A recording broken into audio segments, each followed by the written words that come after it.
योग में असफल हुआ मनुष्य स्वर्ग आदि उत्तम लोकों को प्राप्त होकर उनमें अनेकों वर्षों तक जिन इच्छाओं के कारण योग भ्रष्ट हुआ था, उन इच्छाओं को भोग करके फिर संपन्न सदाचारी मनुष्यों के परिवार में जन्म लेता है। यहाँ पर भगवान श्री कृष्ण कह रहे हैं कि ऐसा योग में असफल हुआ मनुष्य स्वर्ग लोक को प्राप्त होता है। क्यों स्वर्ग लोक को प्राप्त होता है पता है? क्योंकि उसने कोशिश की मुझे प्राप्त करने की। समझ में आया? हम कहते हैं ना कि कुछ नहीं होता, मस्त खाओ पियो अच्छे से रहो तो फिर नरक जाओ, ठीक है। लेकिन हमने भगवान इतने कृपालु दयालु हैं कि देखते हैं इसमें इतनी काबिलियत नहीं थी, लेकिन फिर भी उसने मुझे प्राप्त करने की कोशिश की। अपना लक्ष्य उसने मुझे बनाया। वो जानता था कि वो कमज़ोर है, फिर भी उसने अपना लक्ष्य मुझे बनाया। तो उसका कल्याण कौन करेगा? मैं करूँगा उसका कल्याण। मैं उसकी दुर्गति नहीं होने दूंगा।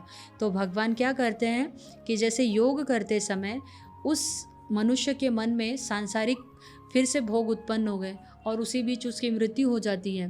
तो भगवान कहते हैं कि ऐसा साधक, ऐसे मनुष्य की जो आत्मा है, फिर वह मनुष्य फिर दूसरा जन्म लेता है, परंतु पहले वो कहाँ जाता है? स्वर्ग लोक में। स्वर्ग लोक भेजते हैं भगवान, और वहाँ पर जो उसकी इच्छाएं यहाँ पे सांसारिक अधूरी रह गई थी, वो सारे भोग, सारी सुख सुविधाएं, सारे भोग उसे वहाँ पर दिए जाते हैं, ताकि वहाँ से वह तृप्त होकर, और या तो तृप्त हो जाएगा, सब भोगों को भोग कर पूर्ण हो जाएगा, या तो फिर उसकी इच्छा वहीं पर खत्म हो जाएगी कि नहीं, मुझे भगवान के प्राप्ति करनी है, मेरा योग अधूरा रह गया था।